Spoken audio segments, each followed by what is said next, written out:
अभिनंदन, आभार और बहुत बहुत स्वागत है दोस्तों ज्योतिष विज्ञान के इस ऐतिहासिक चैनल पर। और मैं हूं आप सबका एस्ट्रो दोस्त रुपेन आर शाह। 2024 का वार्षिक भविष्यफल, एनुअल प्रिडिक्शन। चंद्र राशि के ऊपर पूरी सीरीज खत्म हो चुकी है, लेकिन जो यहां पे सामान्यतः दिया जाता है लग्न आधारित प्रिडिक्शन। अब कई लोग पूछते हैं कि क्यों दोनों। जब वार्षिक रूप से हम बात करते हैं, लग्न मतलब आप खुद, चंद्रमा मतलब आपका मन, तो दोनों को मिला के चलना चाहिए। दोनों में जो पॉजिटिव है आने वाले वर्ष में उन क्षेत्रों में पूरा जोर लगा दीजिए।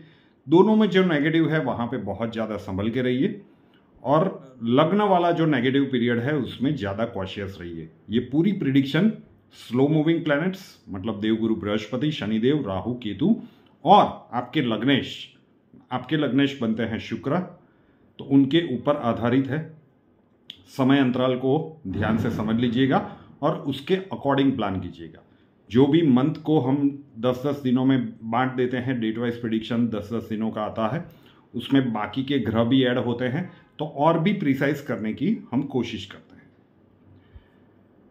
2024 अभी कुछ समय के बाद शुरू होगा, लेकिन अगर हम थोड़ा सा पीछे जाए तो पिछले 18 महीने वृषभ लग्न वालों ने बहुत सारा कष्ट झेला होगा। राहु उनके 12वें में था और 12वीं राशि पड़ती है मेष, मंगल की राशि। राहु केतु का कोई भी अपना घर नहीं होता, जिस भी राशि में जाते हैं उस राशि के स्वामी के अनुरूप फल देने लगते हैं। तो जब मेष राशि में था और वो भी 12वें घर में, व्यय स्थान में, मंगल की राशि में, तो चीजें विपरीत बनाने में 12वें राहु ने कोई भी कसर नहीं छोड़ी थी। केतु आपके 6th हाउस में था, तुला का केतु। तो जितने भी ग्रहण लगे थे पिछले 18 महीनों में, वो 6-12 के एक्सिस पे लगे थे, तो और भी ज्यादा कष्टदायक समय था। एक प्रकार से कहें कि बंधन योग का निर्माण हुआ था, चाहे वो आर्थिक बंधन योग हो, मतलब आर्थिक उपार्जन, जो भी प्रवृत्तियां आप कर रहे थे उसमें रिवॉर्ड का ना मिलना, चाहे वो सामाजिक बंधन योग हो, मतलब परिवार के जो भी अपने हैं उनके साथ रिश्तों का खराब होना, चाहे वो शारीरिक बंधन योग हो। अब आपके व्यक्तिगत जन्मांक के ऊपर भी डिपेंड करता है, लेकिन कहीं ना कहीं वो फिजिकल प्रॉब्लम्स और मेंटल स्ट्रेस, मतलब एक बहुत ही एक ऐसा समय है जिसे आप भूलना चाहते होंगे कि ऐसा समय किसी के भी जीवन में ना आए। अब 30 अक्टूबर को वो महाराशि परिवर्तन हो चुका है, राहु आ गए हैं आपके 11th हाउस में। जो कुछ भी घटनाक्रम अभी नैरेट किया वृषभ लग्न वालों के लिए, अगर जीवन में सही में घटित हुआ है तो कृपया कमेंट्स में बताइएगा। नए दर्शकों के लिए आपके वो कमेंट्स एक बहुत ही ज़्यादा मजबूत आधार स्तंभ के रूप में काम करते हैं, तो उसमें कंजूसी मत कीजिएगा। वीडियो को अपनों को तो शेयर करेंगे, लेकिन सोशल मीडिया के माध्यम पे भी शेयर कर दीजिएगा। तो राहु आ गए हैं आपके 11th हाउस में, देवगुरु की राशि में, मतलब देवगुरु का गोचर जहां जहां पे भी होगा वो फल वो एक्सटेंड करके देंगे। देवगुरु अभी चल रहे हैं 12वें स्थान से, और वहां पे अभी भी वक्री अवस्था में है। 31 दिसंबर 2023 तक आपके 12वें घर में वक्री अवस्था में रहेंगे। तो राहु केतु की जो एक सीरीज हमने की थी उसमें हमने कहा था कि ये राहु का राशि परिवर्तन आपके लिए बहुत ही ज्यादा शुभ रहेगा। तो बहुत सारे वृषभ लग्न वालों के मन में प्रश्न उठ रहे होंगे कि सर आपने कहा था नवंबर खत्म होने को आया, कुछ दिख क्यों नहीं रहा है। अब ध्यान से समझने की कोशिश कीजिए। देवगुरु की राशि में राहु आए हैं, देवगुरु चल रहे हैं आपके 12वें घर में, और 12वें घर में भी अभी वक्री अवस्था में है। मतलब ये राहु का पॉजिटिव इंपैक्ट 2024 की 1 जनवरी से शुरू होगा, फिर भी देवगुरु रहेंगे 12वें घर में। मई 2024 से वो आपके लग्न में आ जाएंगे। तो मई 2024 से वर्ष का जो अंत भाग है वो आपके लिए फैब्यूलस रहेगा। जो सेकंड हाफ है 2024 का वो फैब्यूलस रहेगा। शनि मार्गी हो चुके हैं, आपके कर्म स्थान से चल रहे हैं 10वें घर से, तो शनि चीजों को स्लो डाउन करता है, लेकिन क्योंकि मार्गी हो चुके हैं और शुक्र और शनि एक दूसरे के दोस्त माने जाते हैं, तो ये सामान्यतः बाकी के लग्नों में जितनी परेशानियां क्रिएट करता है ये धीरे धीरे फल देना शुरू करेगा। तो चीजें आपके लिए बहुत सारी फेवरेबल बनने वाली है। 1 जनवरी से लेकर अप्रैल महीने तक, आई थिंक 1 या 2 मई को देवगुरु का राशि परिवर्तन है। वहां तक देवगुरु 12वें घर में रहेंगे, मतलब शुभ मांगलिक कार्यों के पीछे खर्च की स्थितियां बनाएंगे। फर्क इतना होगा कि लाभ भाव में राहु देवगुरु की राशि में है, तो वो जो भी खर्च होगा वो खर्च मैनेज करने के लिए आर्थिक उपार्जन के संसाधन भी आपके लिए वो क्रिएट कर देगा। तो ये स्ट्रेस कम करने वाला वृषभ लग्न वालों के लिए 2024 डेफिनेटली दिख रहा है। सामने केतु आपके पंचम भाव में है, अपने परम मित्र बुध की राशि कन्या राशि में है। परम मित्र के घर जब कोई भी ग्रह जाता है तो वो उसे अपना ही घर मानता है, और उस घर के संबंधित जो भी है, 5वां घर आकस्मिक सफलताओं का घर होता है। अब केतु है, ये वैसे तो मोक्ष का स्थान, मतलब 6-12 का राहु केतु का एक्सिस माना जाता है। तो ये एक चीज में ध्यान रखना होगा कि परिस्थितियों में सक्सेस मिलना, अभी भी जब ये वीडियो आपको मिलेगा कई लोगों को लगेगा कि यार ये आप बता तो रहे हो, सामान्यतः सही हो रहा है, लेकिन वृषभ लग्न वालों की कंप्लेन रहेगी कि कुछ हो नहीं रहा। तो अभी तो शुरुआत हुई है, ये 18 महीने यहीं पे रहने वाले हैं। शनिदेव भी 2025 के मध्य भाग तक आपके कर्मस्थान में ही रहने वाले हैं, तो ये यात्रा लंबी चलेगी। जैसे ही मई 2024 आएगा, देवगुरु आपके लग्न में चले जाएंगे। सोचिए जरा कि लग्न मतलब आप खुद, आपके खुद के घर में देवगुरु आए हैं, और देवगुरु की राशि में राहु, वो भी लाभ स्थान में, हाउस ऑफ गेन्स में। तो क्या होगा आपका सेकंड पार्ट? काफी अच्छा होगा। तो जो कुछ भी परेशानियां आपने झेली है उससे बाहर निकलने का समय तो 2024 डेफिनेटली लेकर आ रहा है। दोज हू आर अनमैरिड, विवाह के योग भी मई 2024 के बाद प्रबल रूप से बन सकते हैं, मई 2025 तक। Those who are seeking for a child, संतान के लिए जो लोग प्रयत्नशील हैं उनके लिए भी ये जो समय होगा मई 2024 के बाद का, वो काफी अच्छा रहेगा। अब आपके लग्नेश की मूवमेंट भी देख लेते हैं कि पूरे महीने में शुक्र फास्ट मूविंग प्लेनेट है, बुध है, शुक्र है, ये सारे जल्दी जल्दी गति करने वाले प्लेनेट हैं। ये देवगुरु की तरह 1 साल या शनिदेव की तरह 2.5 साल नहीं लगाते। तो 1 जनवरी की जो सुबह होगी, 1 जनवरी से लेकर 17 जनवरी तक का जो समय है, तब शुक्र आपके 7वें घर में होंगे, वृश्चिक राशि में होंगे, तो आपके 7th हाउस में होंगे।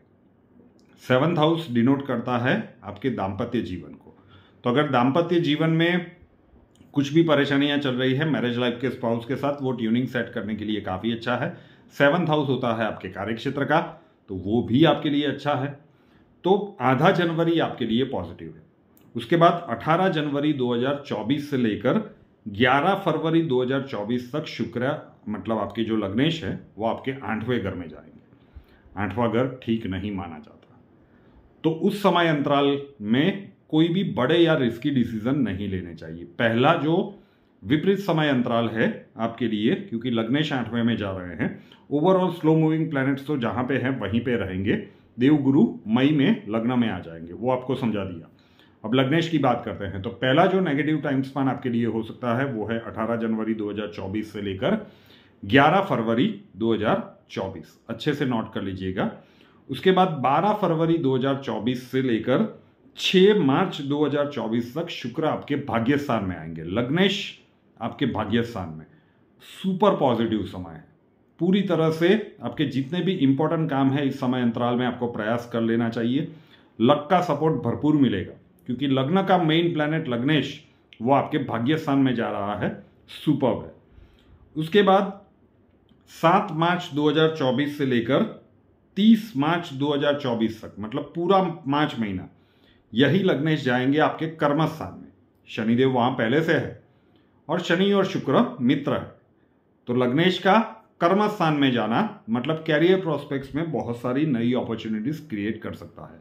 नो डाउट इस समय अंतराल में अभी भी देवगुरु 12वें घर में होंगे, तो राहु का जो बेस्ट रिजल्ट मिलना चाहिए उसमें थोड़ी सी देरी होगी, लेकिन लग्नेश तो आपके लिए खुशियां लेकर ही आ रहे हैं।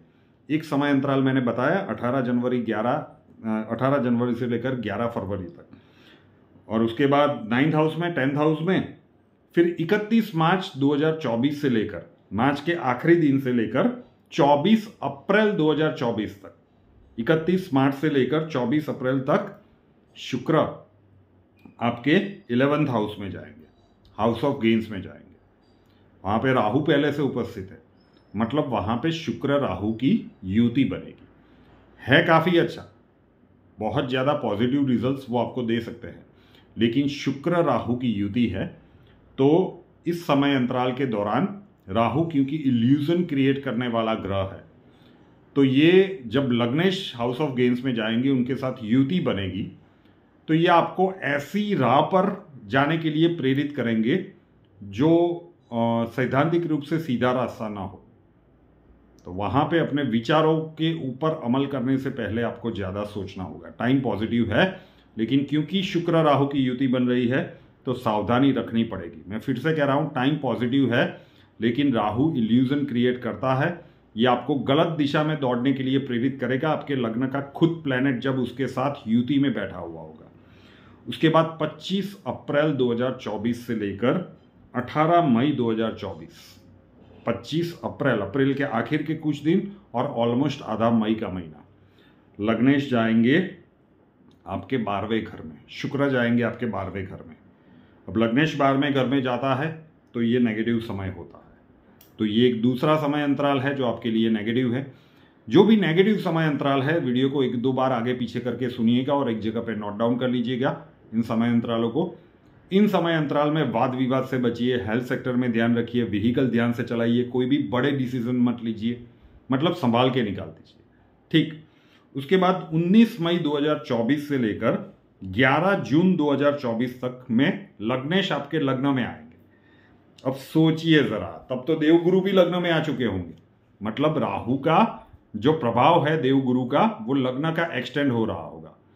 ये तो लॉटरी लगी हुई है कि देवगुरु आ चुके हैं और राहु देवगुरु जिस भी स्थान में होंगे उसके प्रभाव को एक्सटेंड कर रहे होंगे।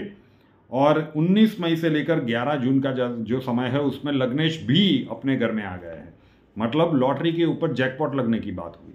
काफ़ी अच्छा समय है ये भी। उसके बाद 12 जून 2024 से लेकर 6 जुलाई 2024 तक का जो समय है, आपके लग्नेश शुक्र आपके सेकंड हाउस में जाएंगे। सेकंड हाउस फाइनेंस रिलेटेड है, सेकंड हाउस परिवार को रिपोर्ट करता है, उसके साथ सम्मिलित है, वो आपके वाणी के कारक भी है। सेकंड हाउस में भी लग्नेश काफ़ी अच्छा फल देंगे। उसके बाद 7 जुलाई 2024 से लेकर 30 जुलाई 2024 पूरा जुलाई महीना ये आपके थर्ड हाउस में रहेंगे, पराक्रम भाव में। यहाँ पे भी लग्नेश काफ़ी अच्छा फल देंगे। भाइयों बहनों के साथ अगर संबंध में कमी आई है, कुछ मतभेद है, सुधारने के लिए काफ़ी अच्छा समय है। कुछ बड़ा एडवेंचरस डिसीजन लेने का आप सोच सकते हैं यहाँ पे, या फिर सोचा हुआ है तो उसके पीछे बहुत ही गंभीरता से कार्य करने की, आपके व्यक्तिगत जन्मांक में अवस्थाएं क्या है ये भी डिपेंड करता है, लेकिन यहाँ पे कुछ आप आउट ऑफ द बॉक्स सोचे और उसे गंभीरता से इंप्लीमेंट करने की पीछे कार्यरत हो जाए, ये समय अंतराल वो है। उसके बाद 31 जुलाई से लेकर 24 अगस्त 2024 लग्नेश आपके शुक्र आपके 4th हाउस में आएंगे। माता के साथ संबंध अगर खराब है तो वहाँ के लिए ये समय काफ़ी अच्छा है। जिनका भी फैशन इंडस्ट्री के साथ जुड़े हुए हैं, पब्लिक डीलिंग है, मतलब सीधा आपका कनेक्शन पब्लिक के साथ है, ये समय आपके लिए काफ़ी अच्छा है। ओवरऑल भी पॉजिटिव ही है। उसके बाद 25 अगस्त 2024 से लेकर 17 सितंबर 2024 ये समय नेगेटिव तो नहीं कहा जा सकता, लेकिन मैं इसे सबसे ज़्यादा सावधानी का समय मानता हूँ, क्योंकि लग्नेश जाएंगे आपके 5th हाउस में। 5th हाउस में बुध की राशि में, कन्या राशि में केतु पहले से होंगे, तो शुक्र केतु की युति बनेगी। अब केतु चीज़ों से आपको विमुख करता है और लग्नेश 5th हाउस में जाना मतलब वो चीज़ों को अट्रैक्ट करता है। तो सोचिए कि किस प्रकार की द्विधा वाली सिचुएशंस बनेगी। डिसीजन मेकिंग में बहुत ज़्यादा तकलीफ होगी इस समय में। पॉजिटिव टाइम तो है, लेकिन आप खुद ही अपने ऊपर का भरोसा थोड़ा सा हिलता डुलता हुआ नजर आएगा, तो आप किसी को भी पूछ के उस रास्ते पे चल पड़ेंगे, ये इस समय में हो सकता है।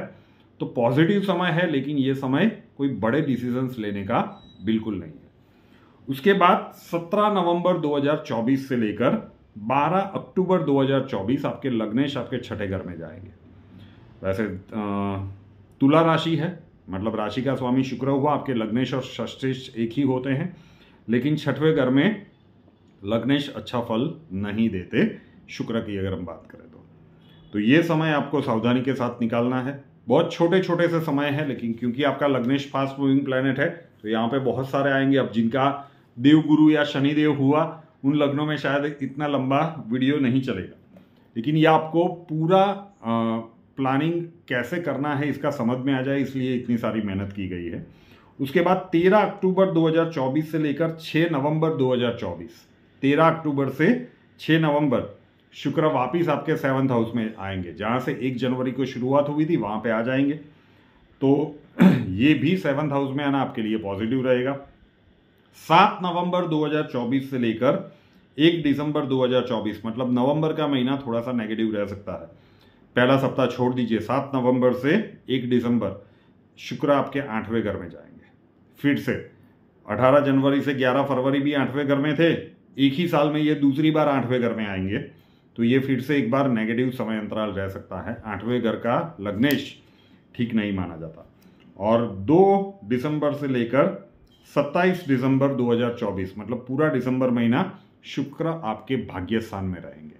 काफ़ी अच्छा समय है भाग्य स्थान में होना। 27 दिसंबर के बाद वो वापस आपके कर्म स्थान में आ जाएंगे।